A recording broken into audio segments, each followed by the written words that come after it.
কেউ কেউ দায়িত্বশীল ব্যক্তি বলেন, সংবিধান নিয়ে কেউ যদি কোনো কথা বলে, সংবিধানের বিরুদ্ধে যদি কেউ কোনো কথা বলে, তাহলে রাষ্ট্রদ্রোহী হবে। তাদের একটাই স্বপ্ন, নির্বাচন সামনে আসছে, নির্বাচনটা করে ক্ষমতায় যাবেন। অথচ এই যারা নির্বাচনের জন্য অস্থির, তারা কিন্তু বিগত 14, 18, 24 নির্বাচনে যাননি। কেন যাননি? যে লেভেল প্লেইং ফিল্ড নাই। লেভেল প্লেইং ফিল্ড নিশ্চিত করে কে?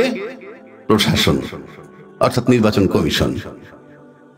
এবং সেই দোহাইতে তারা নির্বাচনে যান নাই, অথচ আজকে তারা নির্বাচনে অস্থির। কারণ লেভেল প্লেইং ফিল্ড নাই, এটা তারা নিশ্চিত, কিন্তু সামনে তাদের কোনো প্রতিদ্বন্দ্বী নাই। এটাকে নির্বাচন বলে না। আপনি যখন জেনে শুনে আপনার প্রতিদ্বন্দ্বী নাই বলে নির্বাচনে যাবেন, সেটা কিন্তু আপনার ইন্টেনশন। আপনি কোর্ট কাছারিতে যান, যেখানেই যান, আপনি একজন সালাম দিলেন, সালাম দিলেই শান্তি বর্ষিত হয় না, কারণ আপনার উপরে সেই রহমত নাই।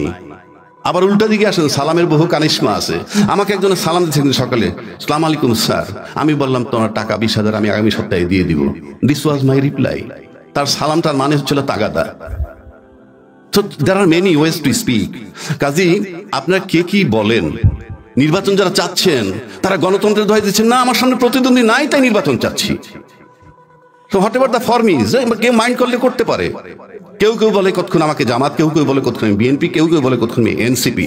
বাট আমি বলছি আমি বাংলাদেশ পন্থী। There is no way. আপনি ভারতকে গালি দেন, আপনি আমেরিকারে গালি দেন, সব সেকেন্ডারি। আমরা কি করছি, আমার বাড়িতে আমি কি করছি সেটা আগে দেখেন।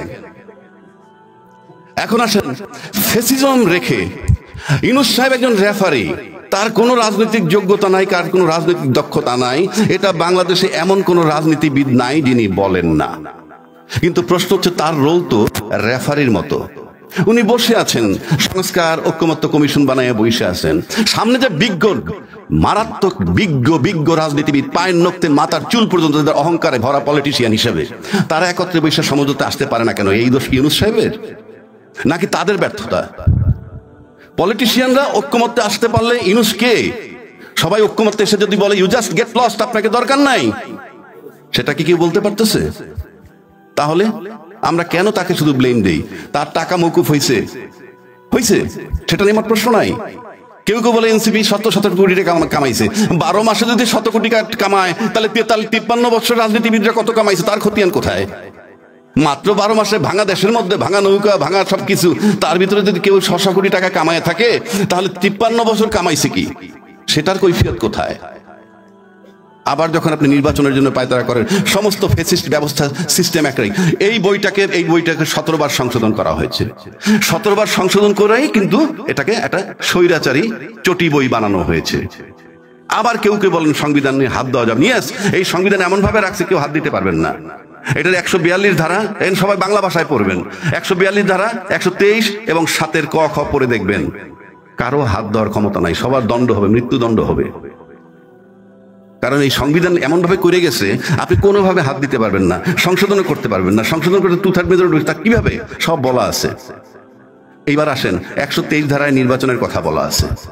আমার মনে হয় এখানে অনেক বিজ্ঞ সাংবাদিক আছেন, আপনারা সবাই জানেন যে এই বইটার ভিতরে বলা আছে সংসদ ভেঙে যাওয়ার পর 90 দিনের মধ্যে নির্বাচন। আশা করি সবাই জানেন। সংসদ ভেঙে গেল 8ই অগাস্ট 2024, তাহলে সেই মোতাবেক নির্বাচন হওয়ার কথা 7ই নভেম্বর 2024। এরপরে নির্বাচন কমিশন নির্বাচনের ডেট ফেব্রুয়ারি 2026 দিল। কোন আইনে? এবং এই সংবিধানে বলা আছে প্রধানমন্ত্রী ক্ষমতায় থেকে তারপরে নির্বাচন করবেন, এই আইনটায় বলা আছে। কিন্তু ইউনূস সাহেব তো চিঠি দিচ্ছেন নির্বাচন কমিশনে, তুমি নির্বাচন করো। ইউনূস সাহেব কে? অন্তর্বর্তীকালীন সরকার।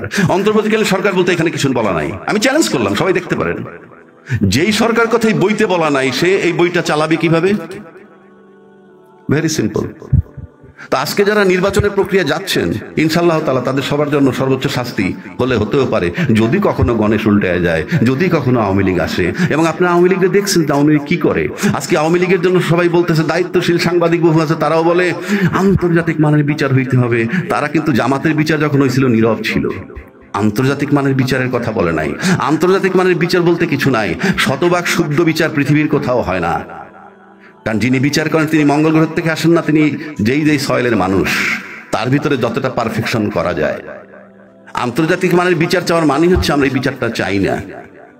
Very simple. আপনারা সবাই জানেন যে কিভাবে যুদ্ধ অপরাধীদের শাস্তি দিছিল, মৃত্যুদণ্ড দিছিল। শাহবাগ মোড়ে চিৎকার করার পরে আইনটাকে সংশোধন করে, ওই দিন সংশোধন করে পিছে এফেক্ট দিছে।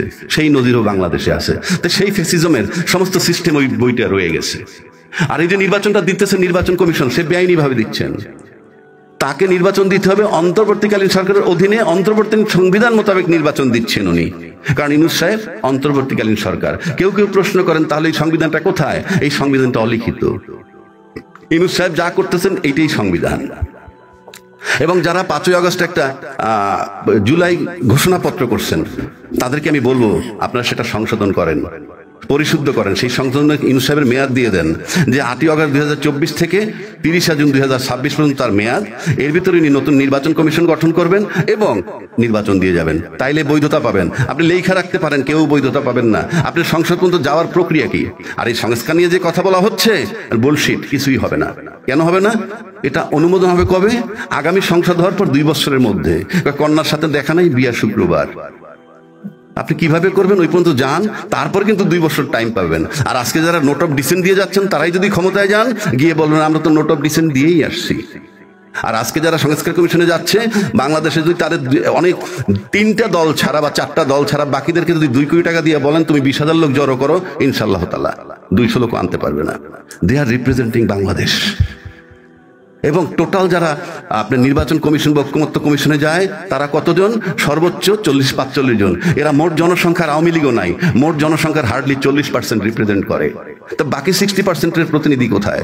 You are nobody to change the nation or সংস্কার, এই মাত্রই কয়জন লোকে। সুতরাং এটা অন্তর্বর্তীকালীন সরকারের অধীনে অন্তর্বর্তীকালীন নির্বাচন কমিশন নির্বাচন করছেন, সেটার বৈধতা জুলাই ঘোষণাপত্রের মাধ্যমে দিবেন। আরেকটা কথা বলি, এটা একটা রাষ্ট্র, এটা কোনো সমিতি বা ক্লাব না। যেমন আপনারা জানেন এখানে অনেক সাংবাদিকও আছেন, অনেক আইনজীবী আছেন। আমার ডান পাশে একজন একটা পার্টির প্রধান আছেন, একজন আইনজীবী। ওনারা জানেন যে স্কুল কমিটির যদি নিয়মের কোনো ব্যত্যয় ঘটে তাইলে রিট হয়। এরকম বহু সমিতি নিয়েও রিট হয় একটু ব্যত্যয় ঘটলে। আর সেখানে সংবিধান আপনাকে বইলে দিছে যে সংসদ ভেঙে যাওয়ার 90 দিনের মধ্যে নির্বাচন করবেন। সেই মেয়াদ তো শেষই হয়েছে 7ই নভেম্বরের মধ্যে।